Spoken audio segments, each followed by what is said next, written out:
The broadcast is now starting. All attendees are in listen-only mode.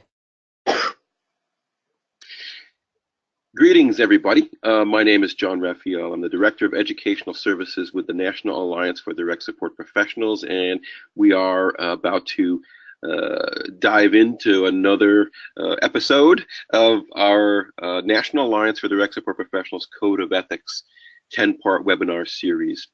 This webinar series is sponsored by obviously the NADSP, the National Alliance for Direct Support Professionals, but also the Regional Centers for Workforce Transformation in New York State, funded through the New York State Office for People with Developmental Disabilities. I just have to say, even though we are, this is a timeless webinar that'll be recorded and archived, I do have to say I sit here on September 15th, 2017, and I would be remiss if I don't just say Happy Direct Support Professionals Recognition Week. Woohoo, woohoo, I hear Marin. Just some background, what to expect in these webinars, certainly this webinar. We're devoting 10 webinars to the NADSP Code of Ethics. The Code of Ethics is a series of 9 parts, if you will, and those 9 parts are featured. Each of the tenet of the code is featured, and we have a different content expert talking about the code, that particular tenet of the code, just for about 20 minutes. And then we'll have some time for questions and answers, but the purpose of these, we really wanted to have some kind of educational tool for direct support professionals that met them where they're at. And a 20-minute webinar is just perfect. It's a time limited. It's a nice chunk of time. These things can be viewed. If you're listening to it live, that's great. But keep in mind these will also be archived on the RCWT website and also on the NADSP website shortly. So without further ado, I'd just like to introduce my friend and colleague Marin Gibson. Marin is actually joining us from Oregon, Salem, Oregon. And Marin is a person that's going to introduce herself in just a couple seconds, but I'll just say that Marin is not only works for the Oregon Resource Association, and she'll explain what that is in a second, but she's also a faculty member that works with the National Alliance for Direct Support Professionals, and she has been cross-country working with us, and she is going to give you, I think, a wonderful look into the tenet of integrity and responsibility as part of the NADSP Code of Ethics. So without further ado, I'm going to give you over to my friend Marin Gibson. Here you go, Marin. Oh, thank you, John. Thanks for that warm welcome. It's always a pleasure doing any kind of learning and education with you guys.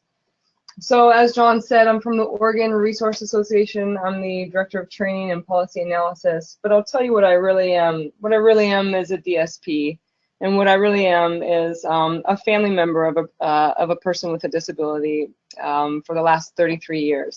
And so my passion and my drive comes from a different place. It's deep down in my gut and in my soul. So I've been a DSP for 15 years, and though I'm a training director now, I run a children's foster home for kids with developmental disabilities. So I still am doing DSP roles day in and day out. I've spent about 6 years as a DSP coach for a large provider agency, with a little bit of time as a case manager to get a better understanding and view to have a stronger impact on our workforce. So I'm just going to jump right into it and get into what we're going through. So the NADSP Code of Ethics, this is something that I appreciated because in my time as a DSP, when I would identify how I was going to address the situation, the only tool I used was, would I do this for my sister, or would I be okay with somebody doing this to my sister? And though that's a respectful and a mindful approach, that's not a person-centered approach, and in my opinion now, that's not an ethical approach. And so I really appreciate the NADSP Code of Ethics because it provides people, DSPs, me, myself included, a roadmap for better guidance than necessarily what my sister wants, but what does this person want right in front of me, and what's best for this specific situation. So bounce back with this, this Code of Ethics and use it throughout your professional career. The preamble, this kind of sets the tone. It's inviting the expectations and what our goals are to get out of this. Though it's not the ethics, it's just as important, and I would advise you to take some time and go through that and really understand it. So, of course, the challenge with ethics is putting it to work right away in the house, with support, without support, in a difficult situation, in an easy situation. So like I said before, it's not the handbook of the profession, but rather it's a roadmap to assist us in staying the course of securing freedom, justice, and equity for the people we support, for ourselves, and for the community that we're interacting with. So I'm going to jump into integrity and responsibility with you guys. As a DSP, I will support the mission and vitality of my profession to assist people in leading self-directed lives and to foster a spirit of partnership with the people I support, other professionals, and the community. So this is a weighted ethic because it's all about you. I appreciate this ethic because you don't have to depend on another person to operate with integrity and responsibility. It's a standard that you can hold of yourself. And to summarize this, when we work with DSPs, we say it's doing the right thing. It's doing the right thing when nobody's looking. But what does that look like? So when we go through the bullet points under integrity and responsibility, I'm not going to read them to you because you can read, but also because I want to talk to you about how this works is how you empower it to work. You are holding yourself to a standard, and though you have a supervisor and though you have laws and regulations that you have to live by, that does not determine the actions every day, every second with the people you're supporting. And these tenets do. And so things like actively seeking advice and guidance, recognizing the importance of modeling valued behaviors to the people I support and my coworkers, this is something that lies within you and is something that you have to uphold. So after this opportunity in this webinar, go back to this ethic and really read it and go through it and identify what does it mean to you in your position with your relationships and your strengths that you have specifically. So doing the right thing when nobody's looking. This is how I approach my job tasks and upholding the tenet of integrity and responsibility. It's an acronym. It's RIGHT, and we all want to do the right thing, but like I identified before, the right thing for me is not the right thing for the person supported, nor is that the right thing for the next person I'm supporting. So if we jump into this, if we're just remembering doing the right thing and thinking of that R is recognizing, is this an ethical dilemma? Is this somebody wants an extra carrot, or is this somebody wants to put a tattoo on their body? Is this a life or death issue, or is this just somebody trying to assert some autonomy in their life? I is identifying the varying points of view, perspectives, and feelings. So when I was looking back at how this would make the person feel, all I reflected on was my sister. And this is asking you to reflect on multiple points of view and perspectives and feelings. So oftentimes this is the person you're supporting. This is you as a DSP. This is your coworkers. Maybe this is the people that love the people you're supporting, the family members of the people you're supporting, the perspectives and feelings of the community, of other people living in the house. It really depends on the situation, whose points of view and feelings and perspectives you're identifying. But do guarantee yourself there's more than just one, and there's more than two. It's not just you and the person supported in this process. There's multiple people involved in this process. So G is gathering your resources and support and looking to the code of ethics. So our resources can look like our teammates, it can look like our house manager, but this can also, keep in mind, this can be community professionals such as doctors or volunteers. This can be members of the church or members of a different professional affiliation such as the NADSP or Anchor, or whatever resources are applicable to that situation. And then of course, as a DSP, the code of ethics is always a resource. So when you're diving into a situation, if you're acting with integrity and responsibility, you're going to be looking back to the code of ethics and identifying, am I supporting advocacy? How does this look with self-determination? Am I being respectful? So this will bounce you back and forth to gather your resources through each ethic and how to apply it. H is, it's pretty simple. It's having a plan. When we go at a situation and we haven't planned out what we're going to do, oftentimes things go wrong. Even when we plan what we're going to do, things go wrong. So having a plan makes us more prepared, and we can then reflect later for better learning when we have a plan and we've executed it, what we're going to do differently. So T is take action. Of course, you cannot sit and have a great plan if you're not going to create movement with it. So I'm going to put this to work for you guys.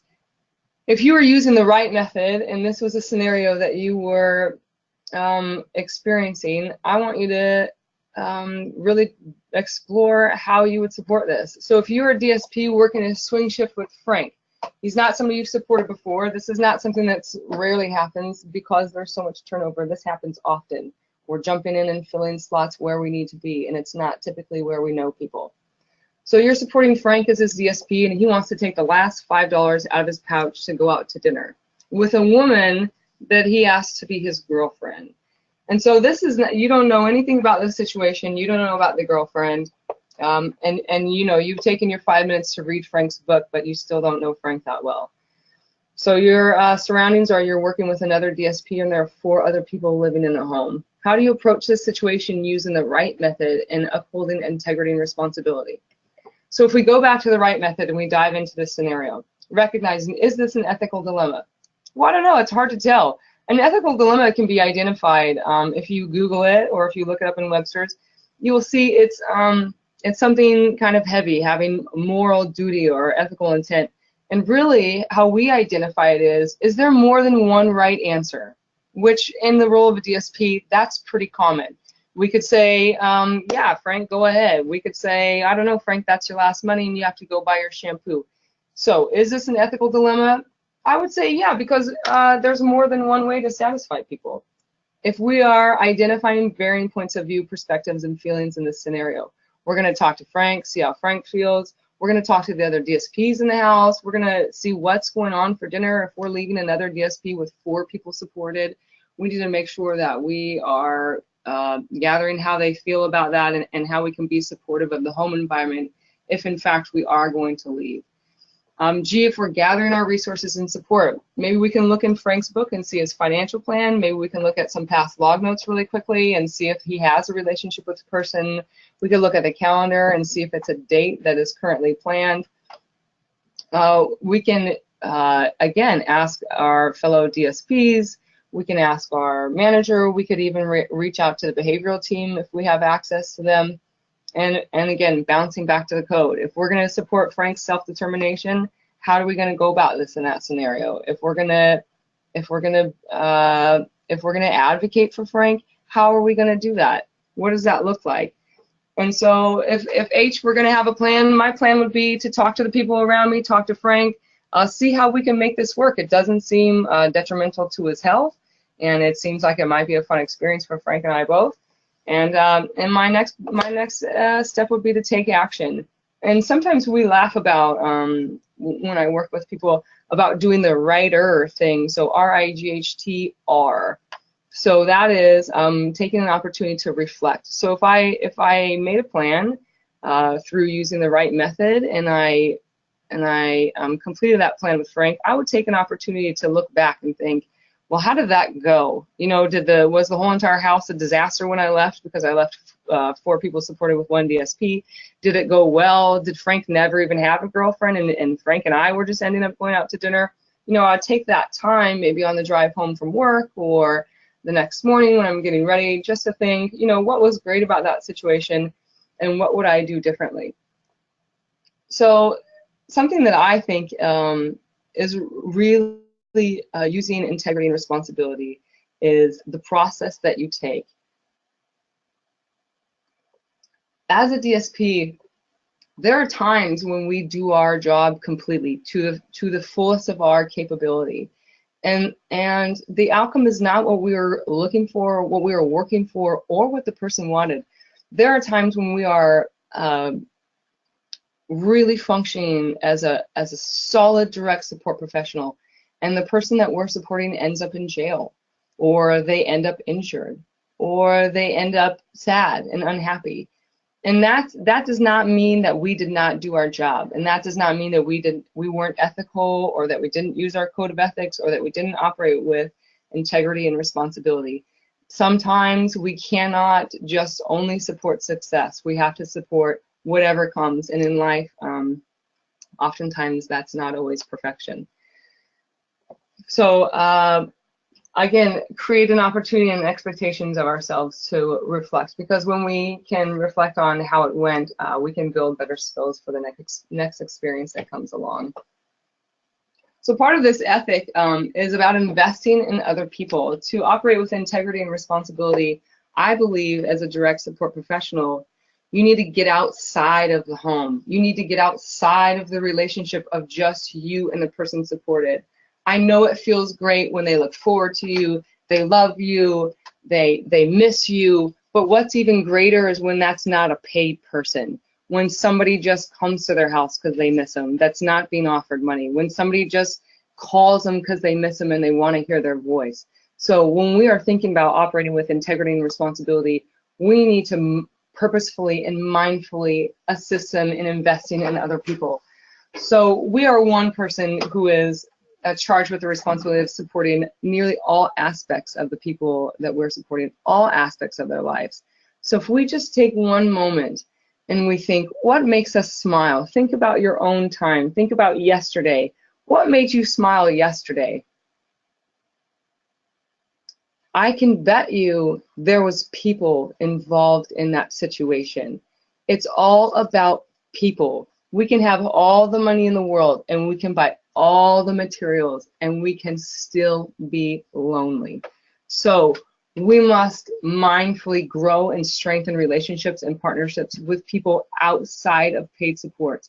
I know it feels great to have a strong bond with the person you're supporting, but what feels even greater is when you see that person you're supporting with an unpaid support that they have a strong bond with. So, you know, this is the community, this is our teammates. You know, we are on the front line, we're there every day. I know turnover is difficult, and when we are operating with integrity and responsibility, we are investing in our teammates also, which in turn is extremely helpful for the people we are supporting in focusing on their lives instead of focusing on all the people that are leading their lives. So here we're back to our bullets of integrity and responsibility. If we look at the method that I just provided you with, and we look at these bullets, do we think that the right method covers most of these bullets?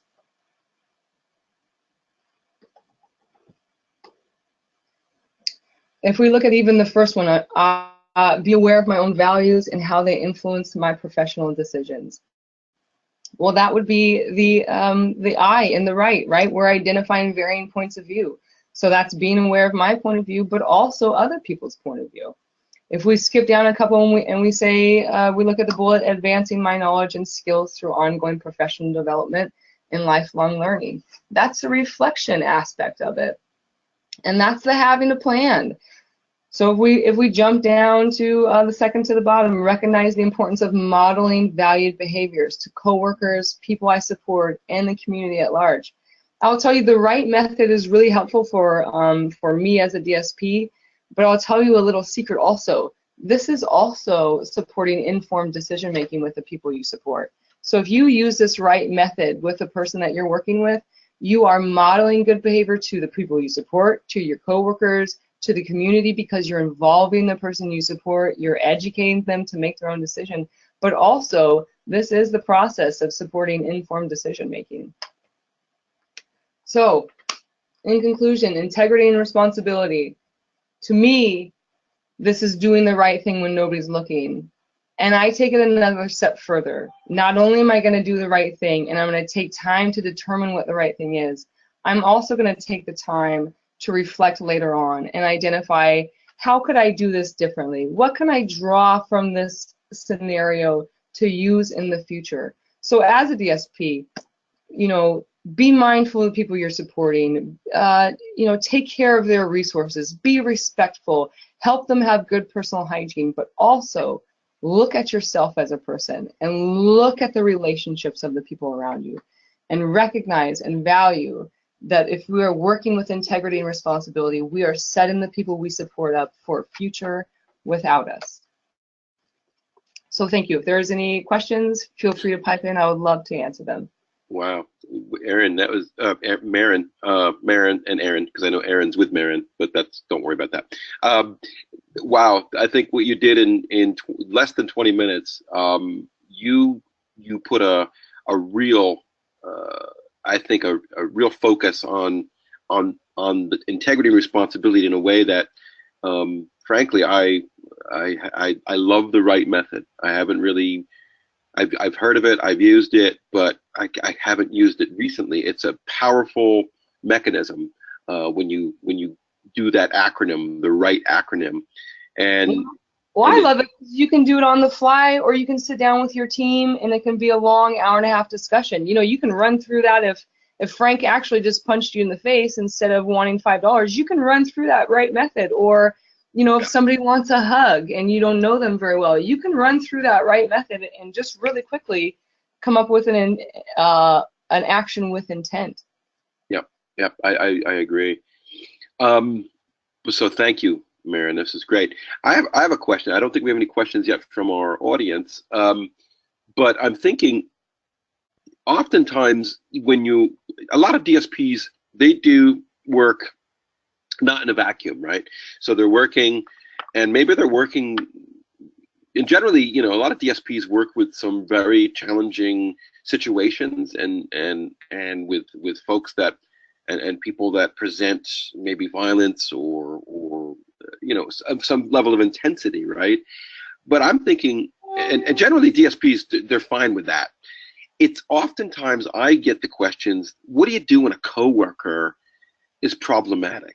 Whether a coworker is not following the rules, or a coworker is coming in, maybe it's just something as minimal as coming in late, or maybe it's something as, you know, a coworker is, you know, dealing drugs, you know, outside the group.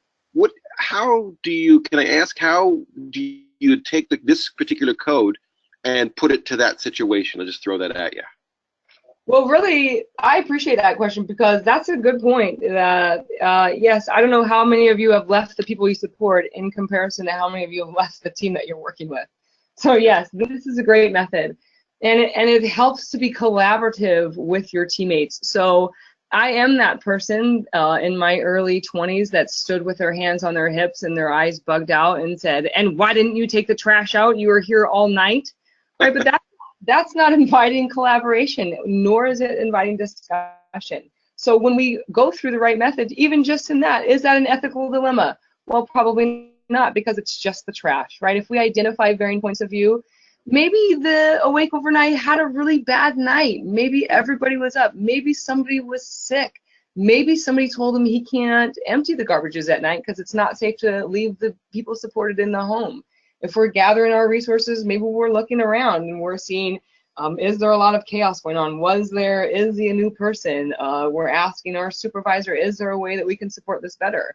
Right, if we're having a plan, we're going to be mindful about our interactions with that person that's just irritated us. So instead of standing there with their hands on their hips and bugging out their eyes, we're going to be mindful, right, about how we talk to this person, inviting some collaboration, some discussion, because ultimately we want a positive relationship with this person after we've sorted this out.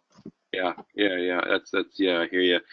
I'm also this as I was listening, I'm thinking about when we hear about direct support professionals, or often when we read about direct support professionals in the media, it's very negative. Often it's stuff that deals with criminality and pretty nasty stuff. Those are a fraction of a fraction of a fraction of direct support professionals in the United States, and certainly in New York State, where, you know, this webinar kind of emanates from New York State. And in fact, in New York State, we're the only state that has something called the New York State Justice Center. And that's a law enforcement agency. It's a state law enforcement agency that absolutely goes after and prosecutes and investigates all these harsh things. So, but that's one thing, and I think that sensational stuff is one thing.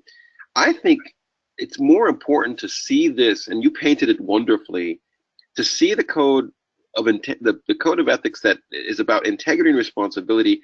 It's really not about necessarily the heinous stuff, because that's pretty clear. You know, Mhm. abuse and neglect and theft and those things, they're pretty straight ahead and clear. And if something is done to a person that's supported in and around those things, so, you know, let's prosecute and get rid of that person. Um, I think this is more powerful and useful in the situations you just described. You know, like, say, wow, yeah, somebody fell asleep, you know, on the overnight, but do we know why? Somebody did, you know, maybe responded a little bit harshly back to somebody that they supported, maybe used a curse word. You know, where do we draw the line? And I think, do you think, let me ask you, do you think that using not only the right method, but certainly all the rest of the code, um, do you think that can help in those situations? I do, because of course our first reaction is our own feelings, and our own feelings are created from our past experiences.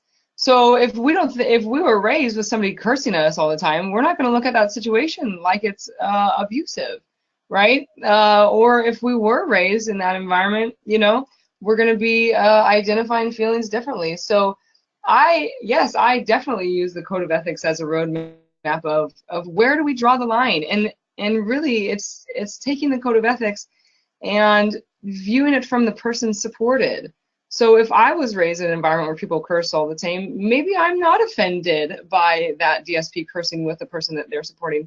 But what is the person supported? How are they taking it?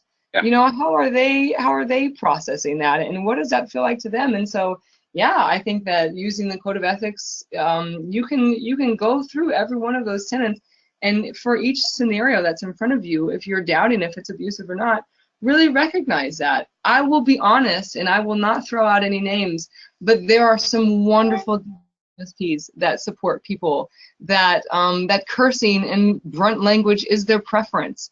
And so they'll say, you know, things in a little rougher tone, and that's a person-centered support that's being provided. Those people want that kind of language and that kind of manly guy-to-guy, you know, exchange. And so really, I think that it has to be situational. Yes, of course, follow the rules and the guidelines that are in place through federal mandates and through your state, but really look at what does this look and feel like to the person supported, not through your eyes, through their eyes. Yeah.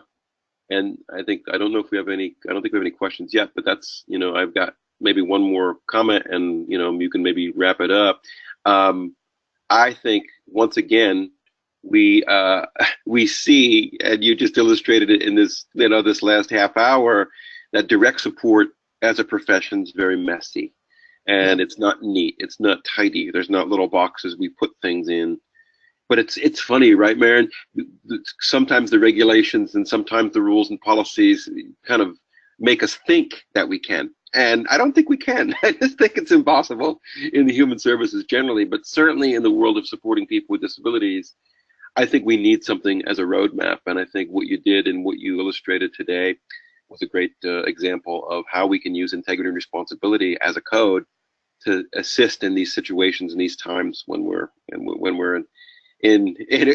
when we need to do the right thing and nobody's looking. We need to, you know. So yeah. Well, I will tell you, as a DSP, you know, I did a lot of things with really clear intention, and when people would ask me, irritated because of the outcome, you know, a lot of times they'd say, why? And I'd say, I don't know, it felt right. And so I really appreciate the code of ethics and the right thing, because I can break it down for them and say, well, I thought it was right because I looked at A, B, and C. I talked to, you know, this person, this person, and this person. And so it really gives us something to fall back on so that people can see we are following a process, we are being intentional about our work, and it doesn't always go right. So please use this in the future. This will work as much for you as you work it for yourself. So use it as something to fall back on, because we are typically have great intentions and have great skill and education in our efforts. And it doesn't always look like that in the outcome, because unfortunately, the equation is not clear because we are dealing with people. So please use this to support yourself. Awesome. Maren Gibson and her accomplice out there, Aaron Stark. Thank you so much for your time, and we will see you next time. And so here we go. Thank you, everybody. All right, thanks everybody. Take care. Have a good one.